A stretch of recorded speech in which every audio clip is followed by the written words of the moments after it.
to the northeast of England for the traditional curtain raiser to the Great North Run weekend. The Great North City Games. 12 events, 7 on the track, 2 in the field and 3 on the road. There are a host of athletes competing who are fresh from the recent World Championships in Beijing. Well, Tim Hutchings will be with me throughout the afternoon in the commentary box, but first of all, the men's 110 metres hurdles. There's the lineup. Brathwaite, incidentally, is not related to the 2009 world champion Ryan Brathwaite, but he has a best of 13.21. Kabar, Clark and Craddock make up the lineup.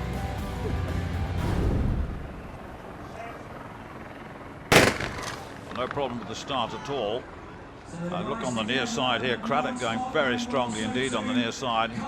On the far side, Brathwaite going quite strongly too. Brathwaite and Craddock with Lawrence Clark coming through. And right on the far side, Shane Brathwaite of Barbados. What a good win for him at 13.50. Not bad at all. Although the game's record held by the former world champion Jason Richardson, set here in 2011. That was his year as world champion. Really impressed by Lawrence Clark there in that white and the blue strip for Great Britain. He battled royal with Kevin Craddock there, and only over the last 20 metres or so did he get up alongside the American in the blue to the left. He was behind the whole race, Clark, but he really fought for that one. Brathwaite, frankly, was way out in front and very, very smooth indeed. He made that look pretty simple. 13.48, just 0.9 metres per second. So Lawrence Clark, 13.64. Kevin Craddock, 13.67, and Kabar, 13.91 in fourth place. There is the lineup for this Great North City Games men's 1 mile on the road. It's Jake Whiteman, the youngster who was European Junior Champion a couple of years back. Kiprop, one of the quickest men in history, indeed the 3rd fastest man in history over the 1500 metres, the metric mile, which is about 109 yards. It's the length of the straight of an athletics track. Tom Farrell, well, he had a fabulous World Championships, the Border Harrier, comes from up near Carlisle.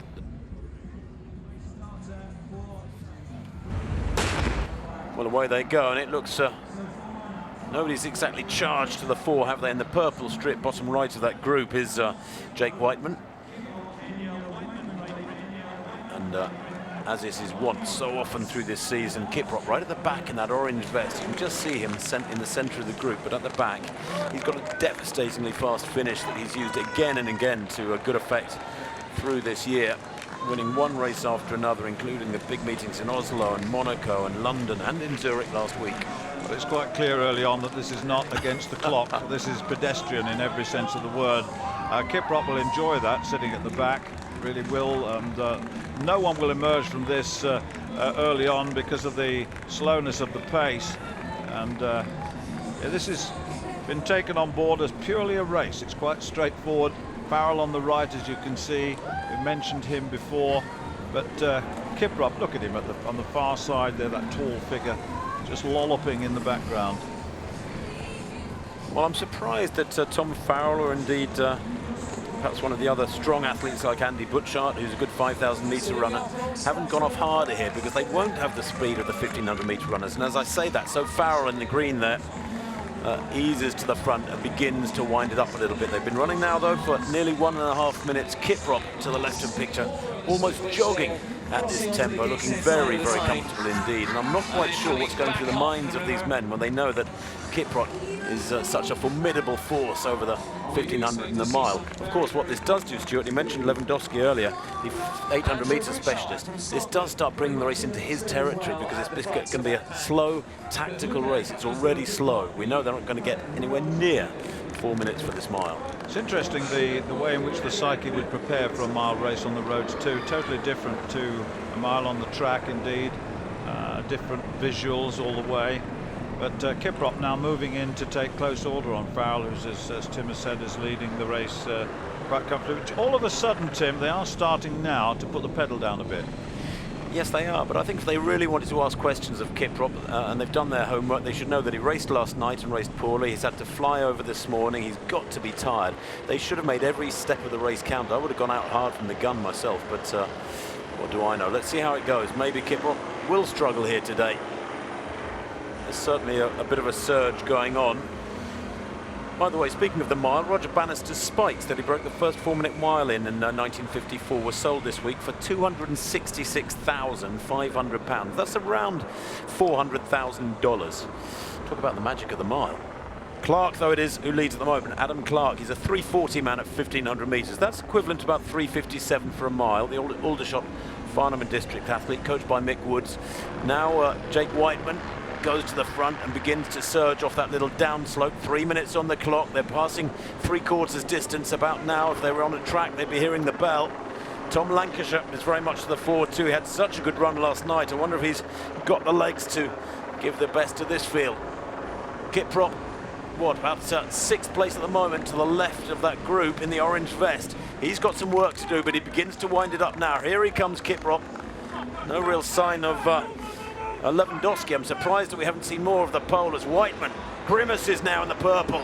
Kicked for home. He's working hard. Has he got the judgment right?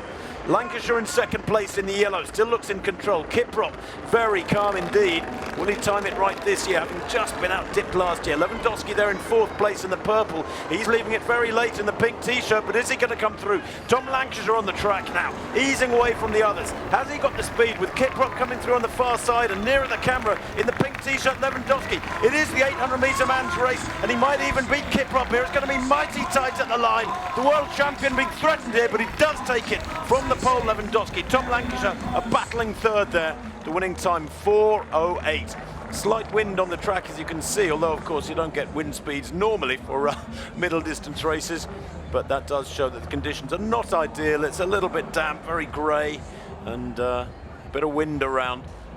But Lewandowski there, so nearly caught Kiprop napping. They both eased past Lancashire pretty easily, but Kiprop recognised the danger just in time. He had about 30 metres to react, lengthened his stride, and took that one in 4 minutes and 8 seconds. Good race. Kiprop winning there by 13/100 of a second from Lewandowski. A personal best for the pole in 2nd place. Tom Lancashire a good 3rd.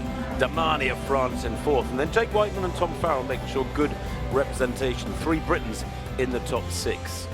What's it like to be part of this occasion, first of all? Well, the exhibition was excellent, very nice, and the fans, the event itself, it's a world-class event, and it's so competitive, and I like competing here. There's the lineup for the 100 metres T44. Felix Strang of Germany right on the inside. Johnny Peacock of Great Britain. Richard Brown of the United States. Emmanuel Di Martino of Italy in lane 4. Well, no problem with the start here. Oh, and Peacock's away from this, and Peacock's well away from this, and Brown has got a lot of work to do if he's going to catch him, and I don't think he's going to get anywhere near him. Peacock has really stormed away with that, and in fact, Strang may well have beaten Brown, and into a headwind of 0.7 metres per second, the time 11.12, modest by their standards, I must admit, but into a slight headwind here, so the wind is fluctuating. It's not very strong, I have to say. But Richard Brown didn't get into that at all. Well, that was really impressive. Peacock exploded out of the blocks. Look at this first 20 or 30 from the Briton. He never gave Brown a chance to get back at him. And maybe it was the difference. I think Peacock flying over last night, straight after his race in Brussels, enabled him to get a good night's sleep, and that might have made a big difference. Brown, I thought, would be really hungry for revenge after being disqualified last night, but he never got a sniff. No, I think he stumbled out of the blocks, you know. I think he lost a lot on that start. He looked to me as though he stumbled a little bit. There it is, 11.11, and Richard Brown did sneak it by 3/100ths of a second from Felix Strang. Strang looked to be going very quickly. Well, Holly Bradshaw, Britain's #1 in the pole vault, former European indoor champion and Olympic and World Championship finalist, came into this competition at 4 metres and 25, having passed the previous 2 heights. Her clearance was emphatic. She was in 1st place, but the world champion had yet to enter the competition. Yaroslav Silva of Cuba, the world champion, had already cleared 4 metres and 40 and was here attempting 4 metres and 55. And that clearance moved her ahead of Holly Bradshaw with a superb vault. The pressure was now back on Holly. Well, Holly Bradshaw had already had 2 failures at 4 metres and 55. She'd cleared 4:40 on her 2nd attempt, and this was an important vault to stay in the competition with the world champion. An enthusiastic crowd gave all the support they could. Quicker. Quicker. Here we go. Come on.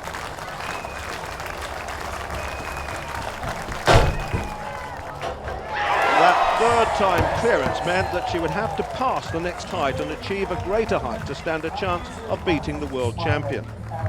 In difficult conditions, Silva, with no failures thus far, was now attempting 4 meters and 65. Well, that clearance was good enough to win, with Holly passing at 4.65 and both her and the world champion failing at 4 meters and 72. There is the lineup for the men's 500 metres. Conrad Williams, Kyle Langford, Rabbi Youssef, the sixth placer in the World Championships, and Nigel Levine, the Britons. Johnny Dutch, the American. Eric Sawinski, he's an interesting athlete too, twice US indoor champion at 800 metres. And Mark English, the Irishman, also great speed from the 800 metre specialist. Well, the world best on the track, 59.32 by Orestes Rodriguez of Cuba in Havana. In 2013, they get underway. It'll be interesting to see if anyone can get a 1 minute, under 1 minute for the distance here. That, of course, would mean going through 400 meters in 48 seconds and then surging on for another good 100 meters of hard running.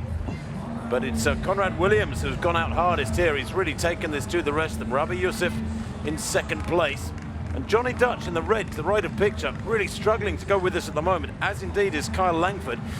You could say that Williams here has thrown down the gauntlet. He's a 45.06 man this year. Indeed, he has improved his personal best at the age of 33 this summer. Williams leading, Youssef on his shoulder, Nigel Levine over on the far side to the right of picture. But here comes English, the strength of the 800 metre runner in the tall blue strip. Eases past the 400 metre specialist, and this is a brilliant run from the Irishman. He's taken them to the cleaners on this occasion. Look at the gap, 5, 6, 7 yards as he nears the line. That's a big, big win from English. The rest of them dipping at the line there. It was really tight. I think that might have been Langford dipping for second place. That was quick, Tim, 59.6.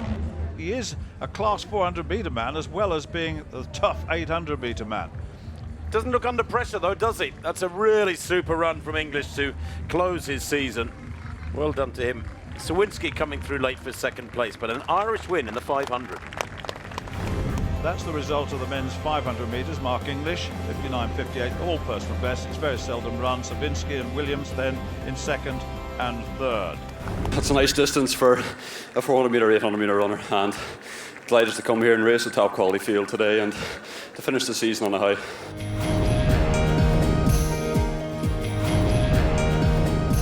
There is the lineup. Jasmine Stowers of the United States, Tip Porter in lane 2, then Cindy Rolander of Germany in 3, and then Sarita Solomon of Great Britain in lane 4.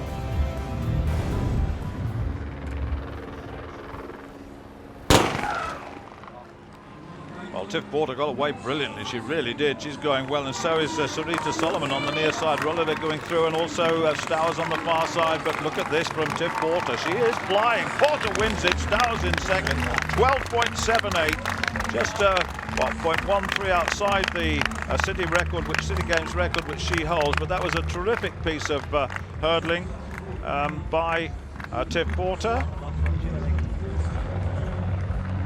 Well, I was talking to Solomon earlier in the week in Zagreb, and she said she had about a 2 or 3 week break and then got into these late races unexpectedly. But that's a consolation of sorts for Tiffany Porter. They're winning very comfortably from Stowers and Rolander, the silver medalist. Well, I suspect the celebration started long ago for the German. There's confirmation of that win for Porter, 12.77, with a slight following win from Jasmine Stowers, just outside 13 seconds. Rolander, 13.19, a long way off her World Championship form. You know, I'm actually really surprised I ran that quick. I tend to have good luck here at the street races. I love them. Thanks so much, guys, for coming on and supporting us. There is the lineup, though, just 4 athletes. Jeremy Dodson from Samoa, former USA athlete. He's got a personal best of 10.25 for 100. Danny Talbot of Great Britain, semi-finalist at the World Championships at 200. Nickel Ashmead of Jamaica, gold medalist from the sprint relay for the Jamaicans, goes in 3. And Richard Kilty to the left, the world indoor champion over 60 metres and the winner of this last year. Good start there from Ashmead, but Kilty leading at the moment. Ashmead coming back at him. Who's got the strength here? Ashmead and Kilty. This is a real slug out between these two. It's going to be very tight on the line. Ashmead might be getting there by the smallest of margins, and he does. The Jamaican takes it. The wind has really picked up, look, plus 3.6 behind that one. But 14.64 for Nickel Ashmead. Well, there was no quarter being given at all there between the two heavyweights. He's really improved this year as Richard Kilty. He's got a lot more confidence, and that actually will be a personal best for him, very much quicker than his best at 15.32, which he set last year. There's the photo finish. It was very tight indeed. Of course, that tailwind plus 3.6 stops it being a UK all-time record. That is held by Marlon Devonish from 2011, 14.87. Ashmead then for Jamaica, 14.63, 1/100th ahead of Richard Kilty. Talbot in third place, but a strong wind negating the times for record purposes. I think that would be a British record if it wasn't through the wind just being over, so it's a shame, but it was great fun out where you're competing with the guys and, you know, seeing all you lot turn up to support us yet again. There is the lineup. Jodie Williams of Great Britain drawn on the inside, Alison Felix in 2, Candice McGrone of the United States in 3, and Geneva Tamo of the United States in lane 4. No problem with the start, and Jodie Williams is going well, and Felix, and also next to her McGrone. Felix and McGrone, these two, and on the near side Tamo going well. McGrone coming through the middle to take this surely. McGrone is absolutely powering through. Felix is coming through strongly in the end, but McGrone gets it. Felix in second place, Tamo in third. Well, Felix is certainly geared to 400 metres. She won that title close to 49 seconds in the World Championships in Beijing. And my goodness me, she is a tough competitor, but she says she's not got edge at the moment, and I'm not surprised. McGrone's time, 16.59, a personal best for her. Alison Felix, 16.63, and then Tamo and Jodie Williams in third and fourth place, respectively. In the long jump, Rashmay Samai of South Africa was in third place entering round 3 of the long jump competition. The Commonwealth bronze medalist needed more than Dan Bramble's 7.68 to take the lead.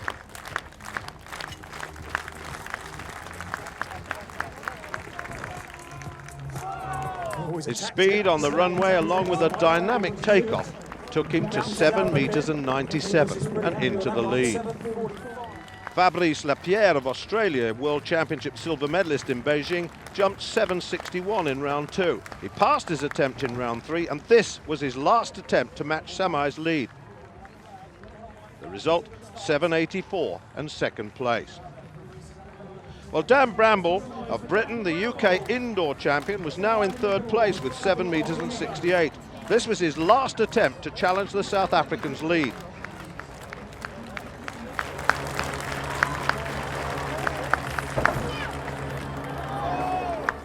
And it very nearly paid off. At 7 meters and 93, he was 4 centimeters short of victory in second place. 12 needs to keep working here. She knows she's hurting them. She's spread-eagled this little group, which literally about 400 or 500 meters back was looking so comfortable. And she might yet test Chirono here. Well, certainly of the two, Chirono looks very comfortable, doesn't she? Steph always looks as though she's working very hard, and she is working very hard indeed. And with Busieni and Ejigu trailing behind this leading two, Chirono just all of a sudden, there's a subtle increase of pace, and Steph 12 finds herself struggling now in fourth place. And Chirono looks so comfortable. Doesn't she? Looks lovely.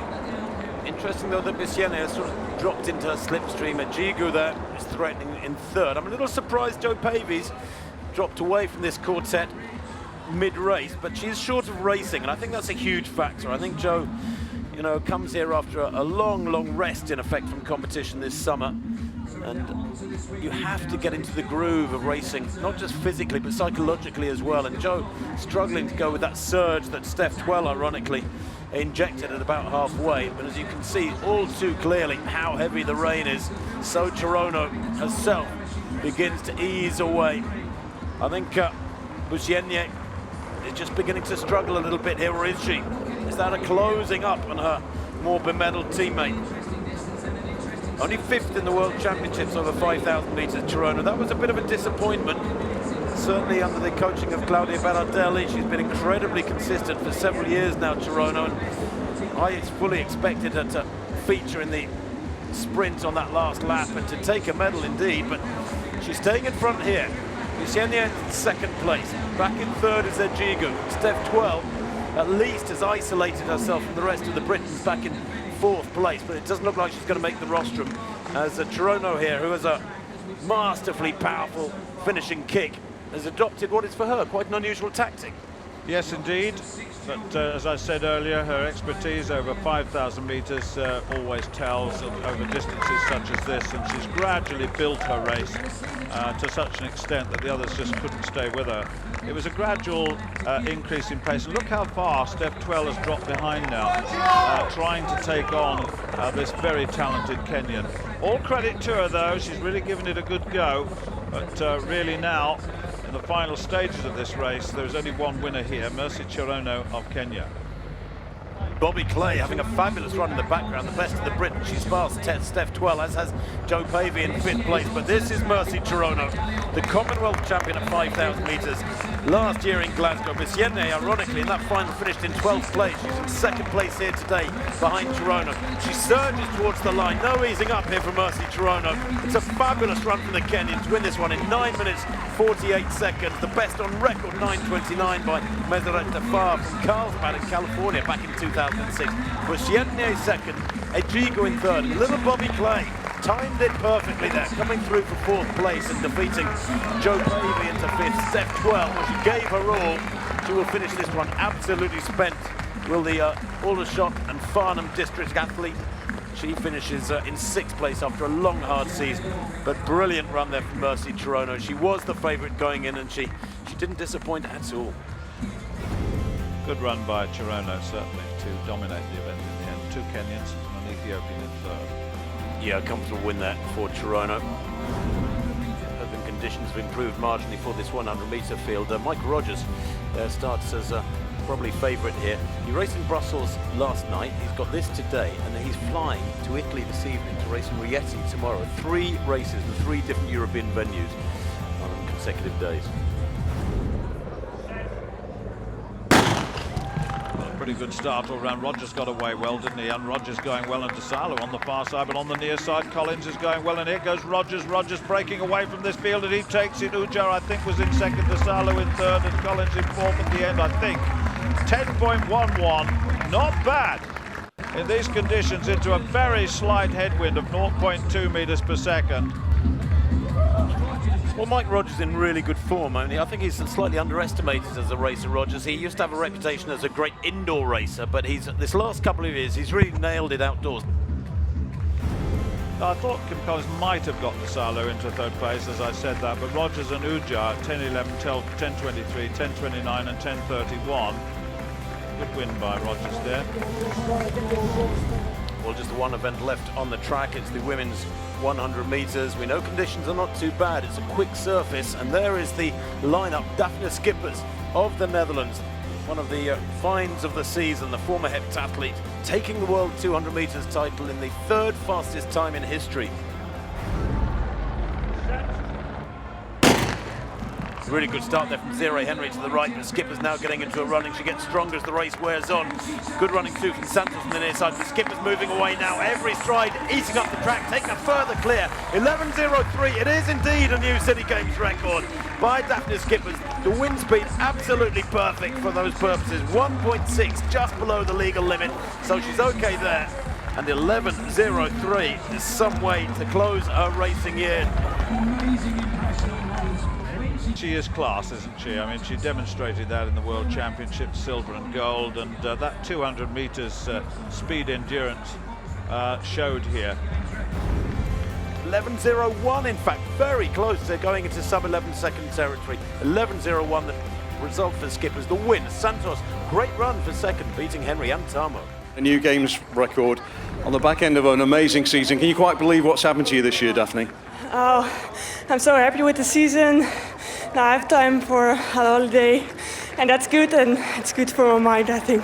I'm so happy with this. We know that you're a great heptathlete. You've switched to sprinting. But when you decided to make that switch, did you really believe it was within you to become the third fastest woman of all time over 200 meters? No, I hope to come back with a medal for the 100 or 200 meters. But a gold and a silver medal, that's unbelievable. So the curtain falls on another outdoor track season in the United Kingdom. Next up for us, a busy season of autumn road races, starting with the Great Scottish Run in Glasgow. But don't forget to keep up to date on our website, greatrun.org. But for now, it's goodbye.